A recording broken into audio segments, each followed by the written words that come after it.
Revolting Rhymes by Roald Dahl.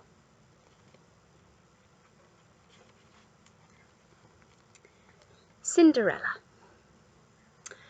I guess you think you know this story. You don't. The real one's much more gory. The phony one, the one you know, was cooked up years and years ago and made to sound all soft and sappy, just to keep the children happy.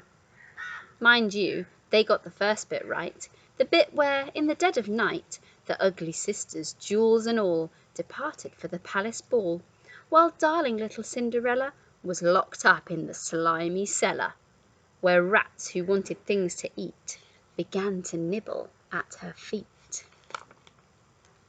She bellowed, "Help!" and "Let me out!" The magic fairy heard her shout. Appearing in a blaze of light, she said, "My dear, are you all right?" "All right!" cried Cindy. "Can't you see I feel as rotten as can be?"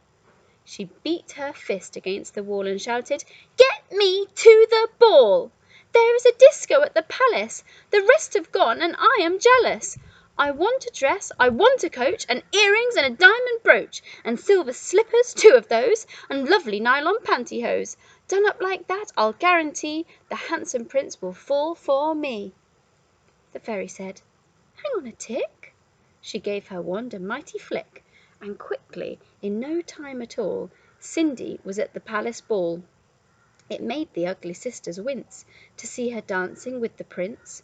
She held him very tight and pressed herself against his manly chest.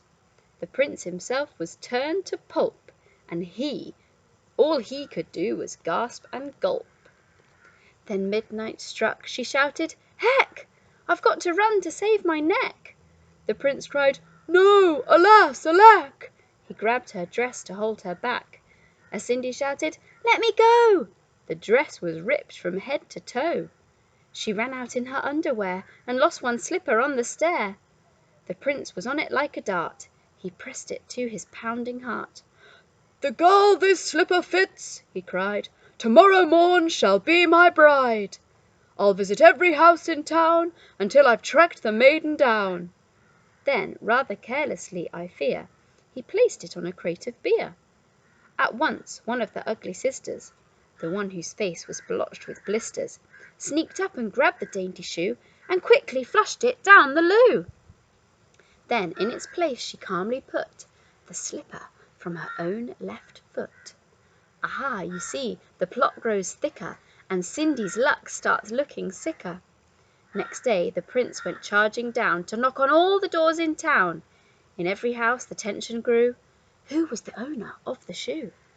The shoe was long and very wide. A normal foot got lost inside. Also it smelled a wee bit icky. The owner's feet were hot and sticky. Thousands of eager people came to try it on, but all in vain. Now came the ugly sisters. Go. One tried it on. The prince screamed, "No!" But she screamed, "Yes, it fits, whoopee! So now you've got to marry me." The prince went white from ear to ear. He muttered, "Let me out of here." "Oh, no, you don't. You made a vow. There's no way you can back out now." "Off with her head!" the prince roared back, then chopped it off with one big whack. This pleased the prince. He smiled and said, "She's prettier without her head." Then up came sister number 2, who said, "Now I will try the shoe." "Try this instead!" the prince yelled back. He swung his trusty sword, and smack! Her head went crashing to the ground. It bounced a bit and rolled around.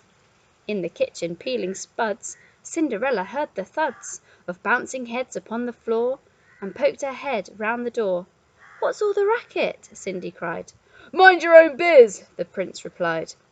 Poor Cindy's heart was torn to shreds. "My prince," she thought, "he chops off heads. How could I marry anyone who does that sort of thing for fun?" The prince cried, "Who's this dirty girl? Off with her nut! Off with her nut!" Just then, all in a blaze of light, the magic fairy hove in sight. Her magic wand went swoosh and swish. "Cindy!" she cried, Come, make a wish. Wish anything and have no doubt that I will make it come about." Cindy answered, "Oh, kind fairy, this time I shall be more wary. No more princes, no more money. I've had my taste of honey. I'm wishing for a decent man. They're hard to find. Do you think you can?"